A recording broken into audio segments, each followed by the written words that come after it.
네, 함께 하나님의 말씀 보도록 하겠습니다. 함께 보실 하나님의 말씀은 데살로니가 전서 2장 17절부터 3장 4절까지 말씀입니다. 데살로니가 전서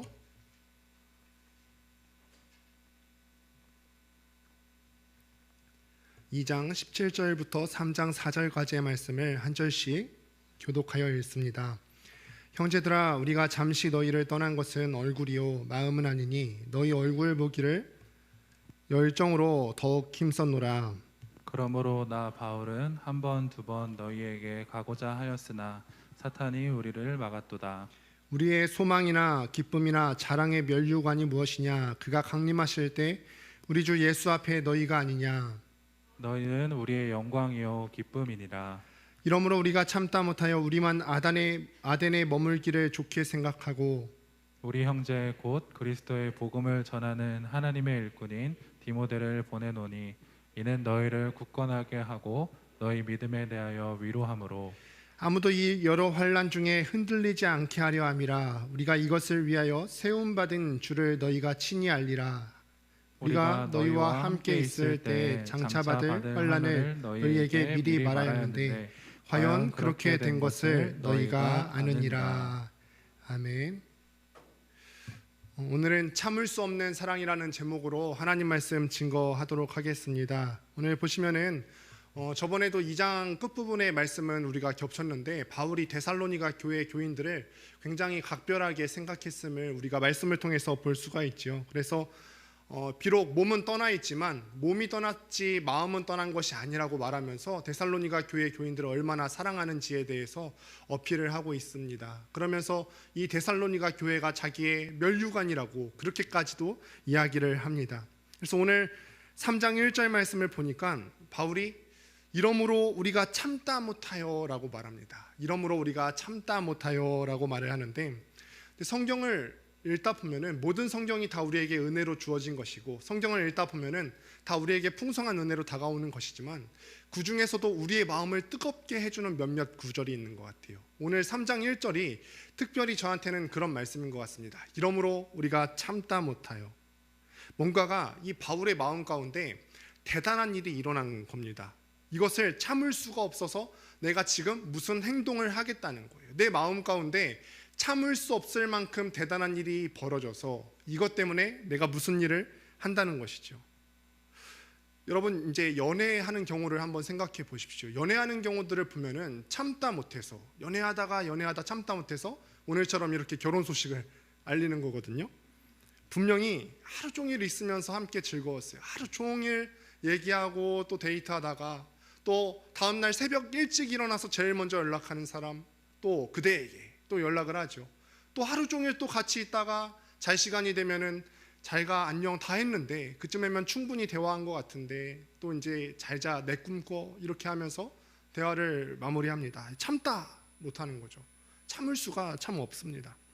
바울도 그렇습니다. 바울도 이러므로 우리가 참다 못하여 라고 이 3장을 시작을 하는데 내가 무언가 참다 못해서 해야 될 일이 하나가 있다. 지금 내가 멀리 떠나 있는 바울이지만 데살로니가 교회의 사람들을 생각하면 생각할수록 내 마음이 너무 뜨겁고 내가 그들을 생각할수록 너무나 사랑스러워서 이들을 위해서 뭔가 해야 되겠다. 뭔가 일을 해야 되겠는 거예요. 그래서 이들을 위해서 한 일이 무엇이냐면 디모데를 보내는 일을 하게 됩니다. 디모데를 보내게 됩니다. 디모데가 어떤 사람이죠, 여러분? 디모데는 바울의 스피릿을 가장 잘 이어받은 후배이자 또 잘 계승한 제자입니다. 그런데 우리가 한번 생각해 보세요. 그렇게 이 바울이 데살로니가 교회 교인들을 사랑하면 자기가 직접 갈 일인데 왜 바울과 실라가 직접 가지 않고 디모데를 보냈을까요? 왜 이 디모데, 자기의 스피릿을 가장 잘 계승한 이 제자를 보냈을까? 그것은 복음의 효율성을 위해서예요. 복음이 더 효율적으로 이 데살로니가 지역에 잘 전달되기 위해서입니다. 바울이 그 지역에 갔을 때 듣자 하니까 데살로니가 지역에서 박해가 많이 있다더라. 내가 가서 죽는 게 무섭다. 죽는 게 무서워서가 아니에요. 오히려 이 바울과 실라가 직접적으로 데살로니가 교회에 가서 그 사람들을 위로하고 그 지역의 복음을 다시 한번 세우다 보면은 자기만 위험해지는 것이 아니라 그 데살로니가 교회까지도 같이 위험해질 수 있는 상황에 처하기 때문에 내가 본인 죽는 게 두려워서 그런 것이 아니라 교회까지 같이 어려움 당하는 것이 두려워서 비교적 덜 알려진 디모데를 보내는 거예요. 그런데 여러분, 이 바울과 실라가 알려져서 덜 알려진 디모데를 보낸다고 한다면, 그런데 덜 알려진 사람은 디모데 말고도 많았을 거예요. 그렇죠? 이 제자들 가운데서도 덜 알려진 사람을 한 명 뽑는다고 하면은 디모데 말고도 많이 있었을 거예요. 그런데 왜 그 많은 사람 중에 디모데였을까? 왜 수많은 사람 중에 하필 디모데를 골랐을까요? 저도 한번 이 말씀을 준비하면서 스스로에게 질문을 던져봤어요. 디모데의 입장에서 저에게 질문을 던져봅니다. 이 세상 가운데 수많은 목회자들이 있어요. 이 한국 땅 가운데만 해도, 이 조국 교회 가운데서도 수많은 목회자들이 있는데, 주님께서 이 수많은 목회자들 가운데 나를 기억하실까? 한 명을 꼽는다고 한다면, 그 사랑하는 교회를 위해서 한 명을 보낸다고 한다면 나 같은 사람을 주님께서 기억하시고 골라주실까? 또 한 번 묻지요. 우리나라에 있는 조국 교회의 수많은 교회의 청년 공동체가 있어요. 교회 개수만큼 또 청년 공동체가 웬만하면 있지 않겠어요? 근데 이 수많은 청년 공동체 가운데서 신일교회 라이프캐쳐를 주님께서 기억하시고 골라주실까요, 여러분? 수많은 그리스도인들 가운데서, 이번엔 여러분 개개인에게 묻죠. 수많은 그리스도인들이 이 땅에 지금은 많이 줄었다 해도 800만 이상의 그리스도인들이 있는데, 이 수많은 그리스도인들 가운데서 나 한 사람, 여러분 한 사람을 주님께서 기억하시고 골라주실까요? 이게 문제죠. 오늘 디모데라고 하는 이름 앞에 수식어가 굉장히 길게 기록이 되어 있습니다. 그래서 3장 2절을 보시면은 디모데에 대해서 이렇게 수식어가 붙여 있죠. 우리 형제 곧 그리스도의 복음을 전하는 하나님의 일꾼인 디모데. 우리 형제 곧 그리스도의 복음을 전하는 하나님의 일꾼인 디모데. 디모데 앞에 굉장히 긴 수식어가 붙어 있어요. 이 디모데, 엄청난 이 사도 바울의 형제라고 불리기도 하고요. 또 그리스도의 복음, 이 그리스도의 복음을 맡은 자가 가벼운 사람이 아니잖아요.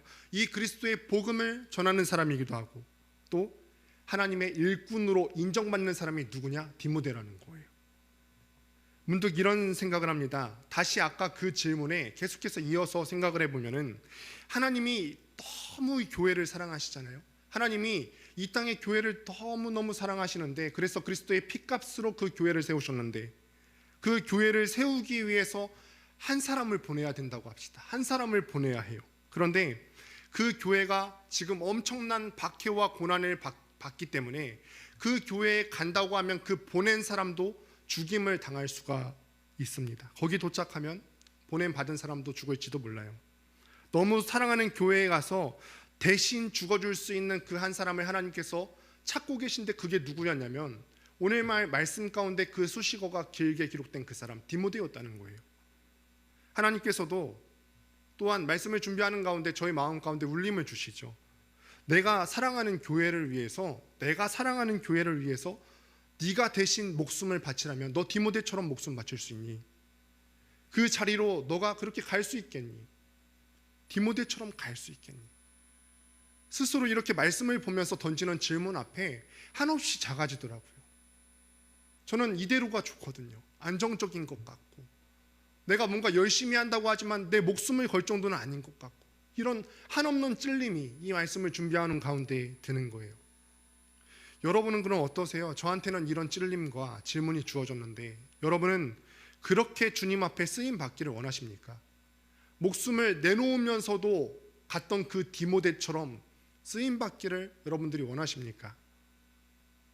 그리고 계속해서 한번 보시죠. 여기 사용된 일꾼이라고 되어 있죠. 하나님의 일꾼 디모데라고 하는데, 여기 일꾼이라는 단어는 일반적인 일꾼이라는 의미와는 다르게 쓰인 단어입니다. 그래서 헬라어 원어로 보면은 슈네르고스라고 하는 단어인데, 이 슈네르고스라고 하는 단어는 영어로 하면 펠로우 워커예요. 펠로우 워커는 뭐냐면 그냥 단순한 일꾼이 아니에요. 그냥 일용직으로 하면 그냥 일반적으로 쓰임받는 일꾼이 아니라 어떤 사람에게 있어서 신복같이 쓰여지는 일꾼이에요. 수많은 일꾼들 가운데서 특별히 내가 좋아하고 같이 있으면 즐거워하는 그 일꾼이 펠로우 워커예요.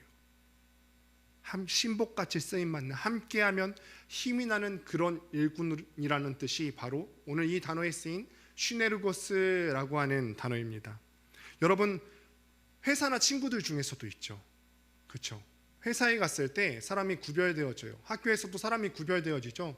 내가 학교에서도 얘는 좀 별로인데 그냥 학교 친구니까, 아니면 팀워크 같이 해야 되니까 그냥 같이 지내는 거예요. 그런데 그 학교 친구들 중에서도 정말 구별된 것 같은 나이가 하나 있어요. 같이 있으면 힘이 나고 같이 있으면 너무너무 즐겁고. 회사에서도 그렇잖아요. 회사 동료라서 어쩔 수 없이 일하는 사람이 있는가 하면은 어떤 사람 같은 경우는 같이 일해보고 싶고, 그 사람하고는 일적인 관계뿐만이 아니라 퇴근 후에도 이 사람을 보고 싶고 연락하고 그러다 보면은 너무나 힘이 되는 그런 사람, 그런 사람들이 바로 슈네르고스인데, 디모데는 하나님의 슈네르고스였어요. 함께하기만 하면 기분 좋아지고 저 사람하고 있으면은 주의 일을 너무너무 같이 해보고 싶은 그런 사람이었다는 것입니다. 또 저에게 이런 마음이 들어요. 그러면은 나는 하나님의 슈네르고스인가? 나는 정말로 하나님 앞에서 하나님께서 나를 보실 때 정말 하나님께서 같이 하고 싶어 하시는 일꾼이 나일까? 하나님께서 물으시는 것 같아요. 너는 내가 너와 함께 있는 것을 즐거워하는 것 같니? 또는 공동체에 대해서 그 질문을 한다면, 너는 이 라이프캐쳐 청년들이 유목사 너와 함께 하는 것을 즐거워하는 것 같니?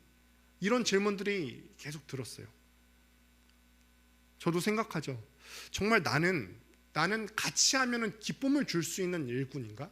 내가 누군가와 같이 했을 때, 혹은 우리 하나님 앞에 내가 그 하나님 앞에 기쁨을 드리는 그런 펠로우 워커 같은 존재인가? 여러분은 어떠십니까? 저는 스스로에 대해서 이렇게 질문을 던졌는데, 이번엔 여러분에게 묻습니다. 여러분 어떠세요? 여러분 가정에서, 여러분 직장에서, 여러분 학교에서 다른 사람들에게, 또 하나님에게 여러분들이 그런 기쁨이 되는 존재, 기쁨이 되는 일꾼으로 살아가고 계십니까? 이게 바로 우리 삶의 문제죠. 우리가 해결해야 될 문제입니다. 그래서 이 시네르고스에서 나온 단어가 뭐냐면 시너지예요. 시너지. 우리가 시너지 효과가 난다 그러죠. 에너지와 에너지가 만나서 상승작용이 일어나는 거예요. 내가 시네르고스가 되어서 어떤 사람을 만나면 나로 하여금 그 사람에게도 상승작용이 일어날 수가 있게 되는 거예요. 바로 그런 사람이 디모데고, 저는 그런 사람이 또한 우리 라이프캐쳐 청년들 여러분들 되시기를 주님의 이름으로 축원합니다. 여러분들께도 또 한 번 묻습니다. 여러분들께서는 이번에는 공동체에 이런 존재이십니까? 우리 공동체에, 우리 주님께 여러분들이 기쁨이 되는 슈네르고스 같은 존재이십니까?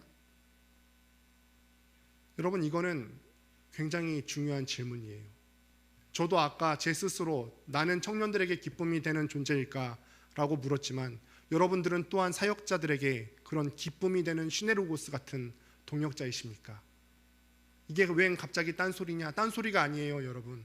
지금 딱 그 얘기하는 거예요. 바울이 이 사역자가 지금 적재적소의 일꾼을 보내야 되는데 지금 그 슈네르고스가 필요한 겁니다.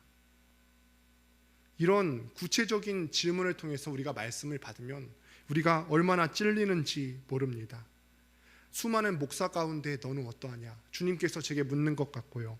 또 수많은 교회 청년 가운데 네가 목회하는 라이프캐쳐 이 공동체는 어떠하냐? 주님께서 물으시고, 또 내가 너를 쓰기 좋다고 생각하느냐? 함께 있을 때 펠로우 워커로서, 신복으로서 너는 정말 쓰기 좋은 일꾼이냐? 라이프캐쳐를 내가 정말로 쓰기 좋다고 생각하느냐? 우리 라이프캐쳐가 주님께서 쓰기 좋다 생각하십니까? 저는 쓰기 좋다 생각합니다. 이 대답해보라는 주님의 음성에 대답하는 게 정말 쉬운 게 아닙니다. 이게 바로 하나님의 일꾼이라는, 디모데 앞에 붙은 하나님의 일꾼이라는 말의 진정한 의미예요. 근데 이 일꾼은요, 위치가 중요한데요. 3장 2절에 한번 보도록 하겠습니다. 3장 2절 다시 한번 읽습니다. 시작. 그리스도의 복음을 전하는 하나님의 일꾼인 디모데를 보내노니 이는 너희를 굳건하게 하고 너희 믿음에 대하여 위로함으로. 그래서 방금 전에도 우리가 봤듯이 이 디모데는 하나님의 일꾼이에요. 그런데 하나님의 일꾼 앞에, 바로 앞에 그리스도의 복음을 전하는 이라고 되어 있는데, 근데 이거는 헬라어를 의역한 것입니다. 그냥 우리가 이해하기 쉽게 의역한 것인데 원래 언어대로 풀이를 하다 보면 그리스도의 복음 안에 있는 이라는 뜻이에요. 그리스도의 복음 안에 있는 하나님의 일꾼 디모데라고 해석을 해야 더 정확한 해석입니다. 이거대로 하면은 잘 생각해 보시죠. 교회 안에 여러 가지 모임이 있을 수가 있어요. 교회 안에 여러 가지 모임이 있을 수 있는데 우리 안에도 여러 가지 모임이 있을 수 있잖아요. 그런데 우리가 갖고 있는 그 모임이 다 그리스도 안에 있는 모임입니까?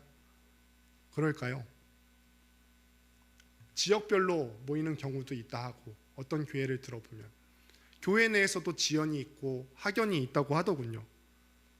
교회 역사가 오래되면 오래될수록 내가 다른 사람들에 대해서 제가 언젠가도 설교한 적이 있죠. 모르는 사람들에 대해서도 환대하십시오라고 설교를 한 적이 있어요. 그게 교회라고 제가 말씀을 전한 걸 여러분 기억하실 겁니다. 그런데 어느 순간인가 내가 나그네를 환대하고 모르는 사람을 환대하기보다는 역사가 길어지면 길어질수록 나랑 편한 사람만 같이 있고 싶어 해요.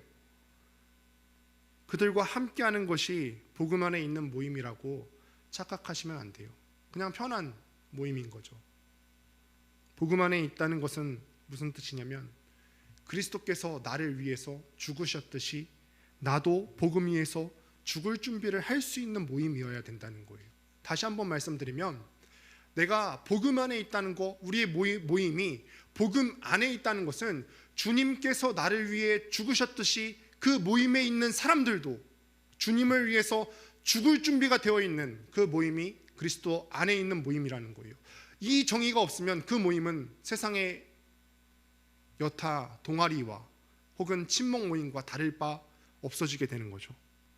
모여서 교회는 이래야 되고 저래야 되고 혹은 시시껄렁한 이야기 하면서 친목만 다지는 것이 아니라 말만 하는 것이 아니라 죽어야 합니다. 내 입을 다물고 정말로 그 모임을 통해서 주님을 보는 시간이 점점 더 많아져야 되는 거죠. 이게 복음 안에 있다는 것입니다. 복음 때문에 감격하고 이 모임이 만들어졌는데 그 모임 안에서 하나님의 간증에 대한 소식들이 많이 들려야 되고 내가 예수님을 만나면서 얼마나 기쁜 삶을 살아가는지 그 삶에 대한 간증이 있어야 되고 예수님 복음 전하느라고 어떻게 전도할 수 있을지 모임들이 일어나고 이게 복음 안에 있는 것입니다.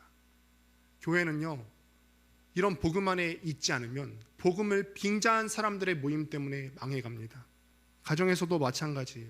그래서 우리가 이 본문 가운데 우리를 어떻게 적용을 하셔야 되냐면 내가 과연 하나님의 일꾼이라고 한다면 복음 안에 있는가?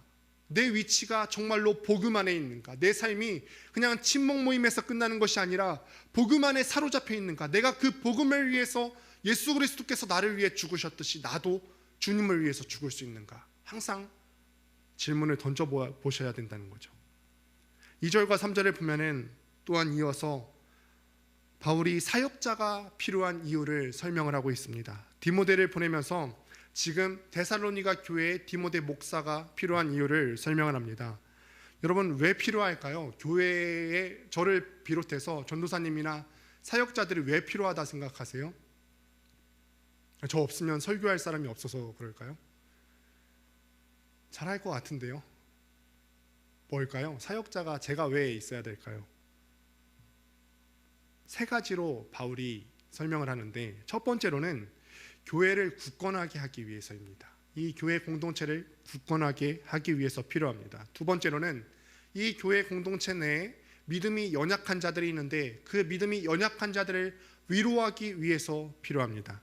세 번째는 여러 환난 중에 우리가 살아가고 있는 세상이 늘 평탄하지 않아요. 그런데 그 환난과 고난 가운데 있는 성도들 가운데 흔들리지 않게 하기 위해서 필요해요. 교역자가 해야 되는 중요한 일들이 있죠. 그게 오늘처럼 이제 말씀을 전하는 것도 중요하지만 신방이 또한 중요해요. 신방은 제가 여러분들하고 만나면 식사도 하고 교제도 하는데 그저 식사하고 교제만 하려고 수다 떨려고 가는 것이 아니에요. 말을 함께 대화를 나누는 가운데 여러분들의 신앙이 굳건한지 살펴야 되고요. 또 여러분들의 믿음이 연약한 가운데 있으면은 위로해야 되고 혹여나 여러분들 가운데 여러 가지 환난이나 고난을 받고 있는 지체가 있다면 그 유혹 가운데 말씀 가운데 흔들리고 있진 않은지 그거 보려고 같이 신방을 하는 것입니다. 그래서 저나 전도사님 같이 사역자가 필요한 거예요.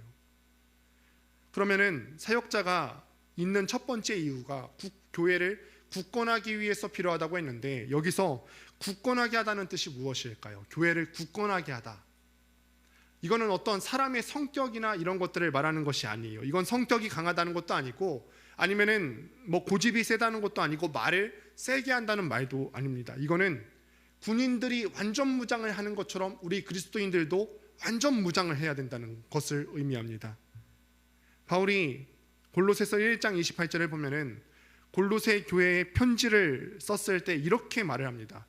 그리스도 안에서 완전한 자로 세우려 함이니, 그리스도인들을 그리스도 안에서 완전한 자로 세우려 함이니 라고 했어요. 그러니까 바울이 사역자로서 그리스도인들에게 어떤 역할을 담당했냐면 그리스도인들을 완전하게 중무장시키는 역할을 했다는 거예요. 여러분, 만약에 실제로 군인들이 무장하지 않고 전쟁터에 나가게 되면 다 죽게 되겠죠. 표적이 됩니다. 그러면 우리는 어떻습니까? 우리는 이렇게 중무장이 되어 있습니까? 우리가 마귀와 함께 싸워야 되는데, 세상에 나가서 환난과 박해와 여러 가지 시험과 유혹과 싸워야 되는데, 여러분 이런 싸움 앞에서 여러분 중무장 되어 있어요? 살아남으실 자신 있으십니까? 주님께서 여러분들더러 이 세상과 맞서 싸우라고 하면 여러분 싸워나갈 자신이 있으세요? 여러분 손에 중화기가 들려 있습니까? 그러니 우리가 모두 굳건하게 되어서 중무장해야 된다는 거예요. 기도하는 일이나 묵상하는 일이나 공동체에서 섬기는 일이나 헌신하는 일이나 예배하는 일이나 말씀 보는 일이나 기도하는 일이나 우리가 충실하여서 이것으로 무기 삼아야 된다는 것입니다. 리더가 될수록 더 그래야 돼요. 여기 많은 리더분들이 또 앉아 계신데, 제가 이렇게 부담을 드리면 괜히 다음 텀에 될 때 또 이제 못한다고 할까봐 두렵지만, 리더는 더 중무장돼야 돼요. 멤버들이 총을 들고 나가면 리더는 대포를 들고 나가서 멤버들을 위해서 대포 한 방씩을 쏴줘야 됩니다. 그러니 여러분, 리더가 정말 아무나 되는 게 아닙니다. 오늘 소그룹 모임 시간이 있을 터인데 리더들에게 힘과 격려를 주세요. 나를 대신해서 대포를 쏴줄 리더입니다. 나를 대신해서 나를 위해서 기도해 줄 리더입니다. 여기 계신 리더분들도 자기 스스로 그런 존재임을 인식하시고 항상 중무장되어 있으시기를 바랍니다. 두 번째로 사역자들이 필요한 이유는 믿음이 연약한 자들을 위로하기 위해서입니다. 이거는 아무렇게나 위로한다는 말이 아니고, 또는 아무 때나 위로한다는 말이 아니에요. 뭐 함부로 행동하고 함부로 죄 짓는 사람에게 있어서 제가 가서 아유 뭐 그럴 수도 있지, 화나면은 뭐 주먹으로 때릴 수도 있지, 이럴 수 없잖아요. 뭐 기도 안 하는 사람에게 가서 바쁘면 뭐 기도 안 할 수 있지, 그럴 수는 없거든요.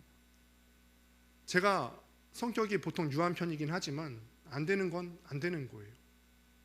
상황이 안 되기 때문에 기도 안 할 수 없습니다. 이건 양심이 없죠. 그래서 믿음에 대해서 위로한다는 말은 믿음 지키고 살려고 중무장하고 또 몸부림치고, 이 데살로니가 그 도시 속에서도 견디려고 애쓰고 기도하는 그 사람들을 믿음이 연약한 가운데 위로해야 된다는 것입니다. 여러분, 정말 우리가 근데 기도하다 보면은 이 위로가 필요한 때가 있어요. 여러분들도 기도하시면 아시겠지만, 도대체 우리 부모님은 언제 예수님을 믿게 되지? 도대체 내가 늘 기도하고 애쓰는데 왜 나는 취업이 안 되는 거지? 도대체 내가 정말로 노력하는데도 내 미래는 왜 안 보이는 거지? 그럴 때가 있습니다. 기도하면 기도할수록 내가 기도하는데도 불구하고 안 되는 것 같은 그 느낌 때문에 믿음이 떨어지는 일들이 있고 회의에 빠질 때가 있잖아요. 그럴 때 사역자들이 가서 아니라고, 너 지금 옳은 길 가고 있는 거라고 그렇게 얘기해 주는 거예요. 믿음이 연약한 가운데 이 사람들을 위로하는 것, 이 길이 맞는 거라고, 올바른 길을 가야 되는 거라고 저희가 말해야 되는 것입니다. 마지막에는 여러 환난 중에 흔들리지 않게 하려 함이라 라고 했습니다. 여러 환난 중에 흔들리지 않게 하는 역할을 위해서 저와 사역자들이 있습니다. 환난이 많죠. 여러분들이 살아가는 세상 가운데 환난이 많은데, 예수 믿는다고 하는 것은 환난이 많다는 뜻이에요. 저번에도 제가 이야기를 했지만 마귀가 왕노릇하고 있는 이 세상이잖아요. 공중권세 잡은 자라고 했어요. 그런데 이 세상에서 하나님의 뜻을 이루면서 살려고 하니까 얼마나 환난이 많겠어요. 얼마나 우리를 불편하게 여기겠어요? 그 여러 가지 환난 때문에 막 흔들리는 거죠. 흔들립니다. 제가 아프리카에서 공부를 한 것 때문에 교역자실에서 제가 무슨 아프리카 대표인 줄 알아요. 아프리카 얘기만 하면은 다 저보고 대답을 하래요. 저도 모릅니다. 근데 제가 하여튼 아프리카에서 공부를 하느냐고 비행기를 타고 가는데 너무 힘들었어요. 제가 보통 국내용이었는데 그나마 이제 좀 멀리 가면은 단기 선교에서 3시간 반, 4시간 이 정도 탄 게 다였어요. 그런데 그 남아공을 가려고 하니까 비행기를 3시간 정도 경유를 해서 비행기만 21시간을 타요. 21시간을 타고 가면서 초행길에 이렇게 장시간을 비행하는데 순간 그런 생각이 들었어요. 이야, 내가 낙하산만 있으면 뛰어내리고 싶다, 이런 생각이 들 정도로 너무너무 힘든 비행이었어요. 게다가 제 옆에 뭐 덩치라도 큰 사람이 앉으면, 또 외국인들 중에는 덩치가 정말 엄청난 사람들이 있잖아요. 근데 그렇게 하면 옴짝달싹 못하는 거예요. 또 하나는 정말 무서운 때가 언제냐면 기류가 불안정할 때 무섭더라고요. 저는 높이 있는 거를 좀 무서워합니다. 높은 데를 무서워해요.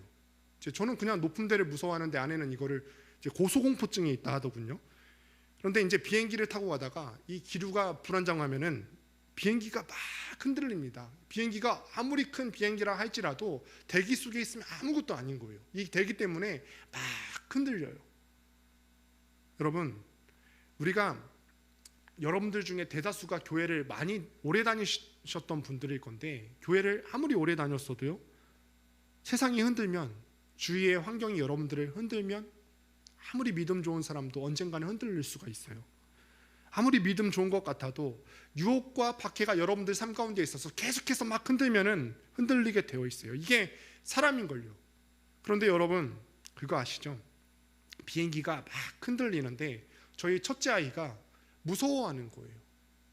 근데 아빠라도 좀 가만히 있으면 괜찮은데 아빠도 무서워서 눈 감고 있고, 얘가 막 무서운 거예요. 어떻게 해야 되나, 점점 막 울먹이는 소리로 이야기를 합니다. 이럴 때 어떻게 해야 되죠?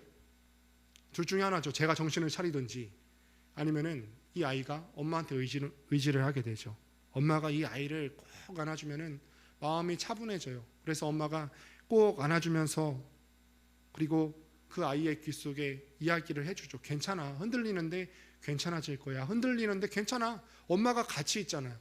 지금 엄마도 같이 흔들리고 있는데 엄마도 멀미나고 있는데 그 아이를 보듬어 주는 겁니다. 그렇게 엄마의 온기와 목소리가 들리면은 아이는 금방 평안해지고 잠들 수가 있게 됩니다. 이 일을 하기 위해서 저랑 전도사님, 사역자들이 보내진 거라는 거예요. 그러니까 여러분, 저와 하는 것을, 함께 하는 것을 기뻐해 주시고, 또 사역자들이 만약에 어떤 훈련을 진행하겠다, 확신반을 하겠다, 제자반을 하겠다, 성경대학을 하겠다 하면은 같이 하려고 애를 많이 써주시기를 바랍니다. 그런데 정확히 표현하면요, 이 흔들린다는 말은 비행기가 흔들릴 때처럼 흔들린다는 말은 아닙니다. 제가 여러분들이 쉽게 이해하기 위해서 이렇게 비행기 흔들린다는 말로 표현을 한 것이지, 이 흔들린다라고 하는 말의 원래 뜻은 무슨 말이냐면은 애교를 부린다라는 말 뜻이 있어요. 애교를 부린다. 지금 이게 무슨 말이냐면 세상이 여러분들을 넘어뜨리려고 막 흔들어대고 있어요. 그런데 거기서 우리가 어떻게 한다고요? 이 세상 가운데 잘 보이려고, 타협하려고 막 애교를 부린다는 거예요. 우리가 이 세상을 향해서 우리에게 적대적인 메시지를 주는 이 세상을 향해서 그리스도의 군사로 안 돼, 대적해야 되잖아요. 그런데 대적하기에는 두려우니까 세상을 향해서 강아지가 마치 꼬리를 흔들듯이 흔들고 애교를 부린다는 거예요. 데살로니가 교회가 지금 이렇게 변해갈 수 있다는 거예요. 박해가 길어지니까 이 박해를 피하려고 저 그만 괴롭히세요, 이제는 주인님 뜻대로 할게요, 꼬리를 흔드는 강아지처럼 세상을 향해서 꼬리를 자꾸 흔든다는 거죠. 애교를 부린다는 거예요. 그래서 바울이 그런 마음을 담아서 디모데를 보내죠. 너희가 그렇게 세상을 향해서 꼬리 못 흔들게 하려고 디모데를 보내는 거야. 우리의 믿음을 넘어뜨리는 일이 얼마나 많은지, 지속적으로 우리를 유혹하고 흔들어대서 결국 넘어지게 하는 일들이 얼마나 많은지, 그래서 이 무거운 죄의 짐을 지게 가게 하는 경우가 얼마나 많은지 사도 바울이 이 공동체를 생각할 때 너무 안타까워서 그렇게 못되도록 디모데를 보냈다는 거죠. 참다 못해서, 이 데살로니가 교회를 사랑해서 참다 못해서 이대로 놔두면 이 데살로니가 교회가 세상을 향해서 꼬리칠 것 같은데, 넘어질 것 같은데, 신앙이 무너질 것 같은데 참다 못해서 디모데를 보냈다는 거예요. 여러분, 이 말씀을 여러분들이 신중하게 보십시오. 우리 중에 누가 나는 지금 흔들리고 있는데, 나는 지금 세상에 꼬리 흔들면서 막 애교 떨고 있습니다 라고 저한테 와서 말할 사람이 누가 있겠어요? 다 아니라고 하죠.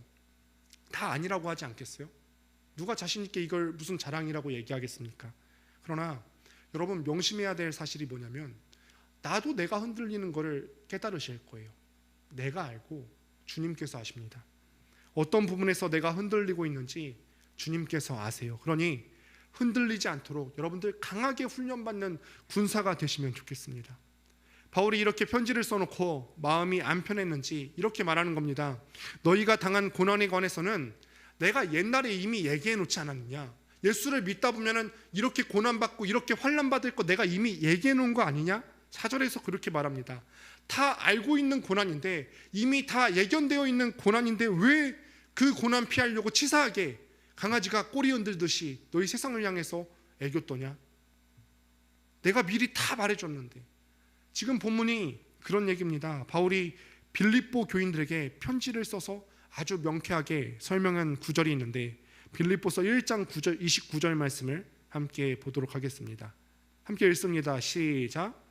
그리스도를 위하여 너희에게 은혜를 주신 것은 다만 그를 믿을 뿐 아니라 또한 그를 위하여 고난도 받게 하려 하심이라. 밑줄 친 곳을 한번 보십시오. 그리스도를 위해서 은혜를 주시고 또 그리스도를 위하여 고난도 주시고. 저는 교역자로서요, 여러분들을 위해서 기도할 때는 참 사심 가득 담아서 기도를 합니다. 여러분들을 위해서 기도할 때는 할 수 있으면 여러분들 청년들 가운데서는 재정적으로도 안정이 됐으면 좋겠고, 육체적으로도 안정이 될 수 있었으면 좋겠다고, 가정적으로도 관계적으로도 안정이 될 수 있으면 좋겠다 간절히 기도합니다. 그러나 때로는요, 이 말씀을 통해서 볼 수 있는 사실은 무엇이냐면, 주님을 위해서 우리에게 고난 주실 때도 분명히 있다는 거죠. 이거 알고 있으라는 겁니다. 그래야 내가 이 고난이 있을 수도 있다는 사실을 알아야 고난이 때때로 주어져도 내가 당황하지 않을 수가 있고, 그래야 나의 삶 가운데서 고난이 닥쳐왔을 때 그 고난 앞에서 미리 알고 있어야 내가 이 세상 앞에서 꼬리치지 않고 견고한 그리스도인으로 살 수 있지 않겠니? 지금 이런 이야기를 하는 것입니다. 우리의 삶은 여러분들이 나이에 상관없이 다 겪는 것이지만 고난의 연속이에요. 일주일 동안, 앞으로 살아갈 일주일 동안 여러분 고난 없겠어요? 어려운 일 없겠어요? 매일같이 고난인걸요? 그러니까 우리는요, 이 고난 앞에서 날마다 선택해야 합니다. 세상을 향해서 여러분 계속 애교 부리면서 꼬리 흔들 건지, 아니면은 나의 주인이신 주님을 위해서 살아도 주를 위해, 죽어도 주를 위해서, 또는 은혜를 받아도 주를 위해, 혹은 고난을 받아도 주를 위해 그리스도의 종으로 살 것인지 선택하셔야 됩니다. 여러분, 개처럼 세상을 향해서 애교 부리듯 꼬리 흔들며 사시겠습니까? 아니면 살아도 죽어도 주를 위해 사는 삶을 택하시겠습니까? 여러분, 정말 살아도 죽어도 주를 위해서 사는 그리스도의 종으로 살기를 주님의 이름으로 축원드립니다. 여러분, 우리 아이들이 어머니들이 아이를 낳는 일들이 참 힘들죠. 그래서 우리가 이거를 산고라고 하는데, 저는 잘 모릅니다. 아내는 물론 제가 아내가 이 두 아들을 낳는 과정을 다 보았지만 제가 직접 이 고통을 느낀 게 아니라서 잘 모릅니다. 요즘은 기술이 좋아져서 남편도 어떤 기계를 이렇게 붙이면 고통을 느낄 수 있게 해준다 하더라고요. 근데 굳이 그럴 필요는 제가 없어서 안 했는데, 근데 이 첫째를 낳을 때 상고를 느끼거든요. 이 아내가 상고를 느꼈어요. 제 아내가 상고를 느끼는데 다시는 안 낳아야겠다 생각을 했어요. 첫째를 낳고 다시는 안 낳아야겠다 했는데, 둘째를 가지고 낳는 이유는 뭐냐면, 첫째를 낳고 키우는 과정이 너무 예뻤거든요. 첫째를 낳아 보니까 고통은 기억이 나는데 이 고통을 이길 만한 거예요. 너무 예쁘다. 둘째 낳으면은 얼마나 예쁠까 해서 또 가지면 후회해요. 잠깐의 기쁨이었나? 후회합니다. 그런데 둘째 낳고 나면은 또 가끔씩 저희가 생각이 나갔는지 또 가끔 얘기할 때가 있거든요. 셋째는 어떨까? 가끔씩 얘기하는데 이 말이 무슨 말이냐면요, 고통스러워도 그 다음에 있는 기쁨과 영광 때문에 그 고통을 잊을 수가 있다는 말이에요. 여러분, 그러니까 여러분들도 실시간으로 주님을 경험해야 돼요. 그렇지 않으면은 고난도 실시간으로 여러분들에게 다가오는데 주님의 영광을 맞이해야만, 주님의 영광을 여러분들이 경험해야만 실시간으로 여러분에게 다가오는 고난을 이길 수가 있습니다. 우리 주님께서 여러분들에게 날마다 그 영광과 기쁨을 보이시기를 원합니다.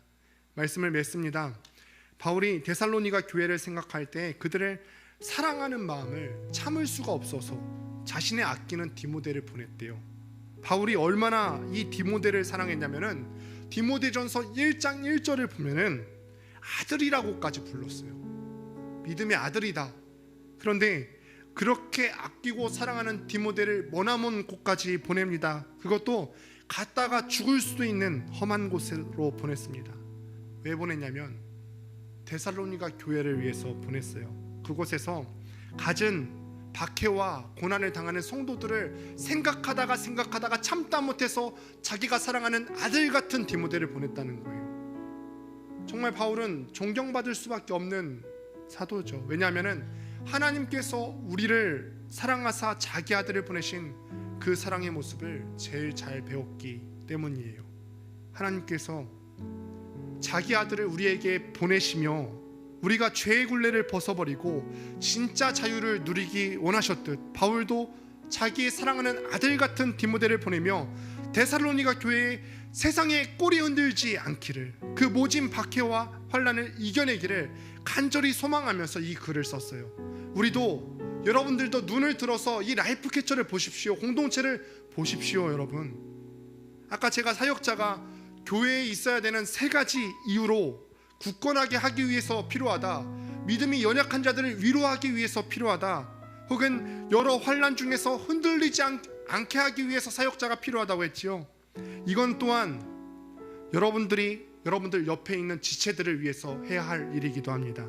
옆에 있는 지체들을 향하여서 참을 수 없는 사랑을 가지시길 바랍니다. 이제 마치시고 소그룹으로 모일 텐데 소그룹원들을 향하여서 참을 수 없는 사랑을 가지시기 바랍니다. 여러분들 옆에 있는 소그룹 지체가 세상을 향해서 개처럼 꼬리치며 살기를 원하십니까? 사무치는 참을 수 없는 사랑을 가지고 이 공동체 지체들을 품을 수 있는 여러분들 되시기를 주님의 이름으로 축복합니다. 함께 다 같이 일어나서 찬양하도록 하겠습니다. 주의 보좌로 나아갈 때, 주의 보좌로 나아갈 때 어떻게 나가야 할까?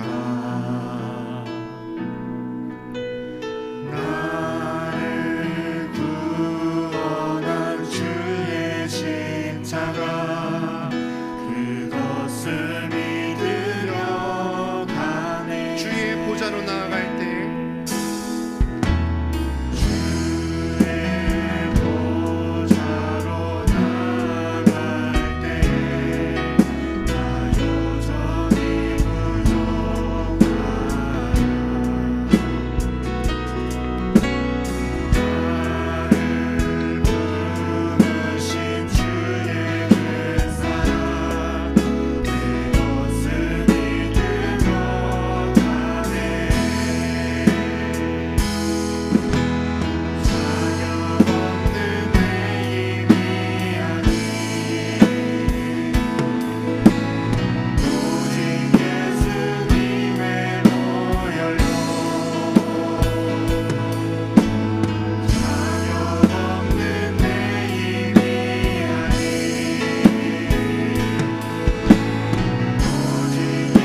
그렇습니다. 여러분, 우리가 이 찬양의 가사대로 세상이 우리를 계속해서 흔들어낼 때 우리가 이거를 당해낼 재간이 없습니다. 그리스도의 보혈이 아니면 우리 역시도 나약해져서 세상 앞에 꼬리를 흔들며 애교를 부릴지 모릅니다. 우리 한번 다짐합시다. 세상이 계속되는 환난 가운데서도 우리가 정말 예수 보혈 의지함으로써 세상에 애교 부리지 않는 굳건한 믿음을 우리에게 주옵시고, 또 우리가 공동체 가운데서 옆에 지체들을 바라볼 때 나뿐만 아니라 내 옆에 있는 지체들도 그렇게 되지 아니하도록 우리가 참지 못하는 사랑으로 내 옆에 있는 지체를 품어줄 수 있는 마음을 허락하여 주시옵소서. 우리 주여 한번 부르시고 함께 주신 말씀 위해서 함께 기도하며 나갑니다.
아버지 하나님, 주님께서 먼저 그렇게 사랑하셨습니다. 참다 못해서, 너무나 사랑하셔서 그 사랑 참지 못하여서 독생자 예수 그리스도를 우리에게 보내주셨습니다.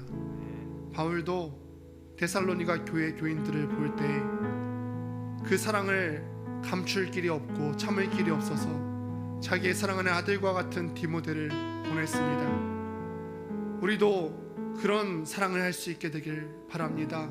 하나님, 우리도 옆에 있는 지체를 바라볼 때 참을 수 없는 사랑을 가지고 정말 위로하게 하시고 교회를 굳건하게 세워나갈 수 있게 하시고 믿음이 연약한 자들을 위로할 수 있는 마음을 주옵시고 여러 환난 중에서 흔들리지 않을 수 있도록 견고히 세울 수 있는 우리가 될 수 있도록 아버지 하나님, 우리에게 신앙의 담대함을 허락하여 주시옵소서. 지금은 우리 주 예수 그리스도의 은혜와 아버지 하나님의 크신 사랑하심과 성령님의 교통하심이 이 시간에 우리 옆에 있는 지체를 바라볼 때 참을 수 없는 사랑으로 사랑하겠노라고 결단하는 모든 라이프 캐쳐 청년들 머리머리 위에 이제로부터 영원토록 함께 하시기를 축원드리옵나이다. 아멘.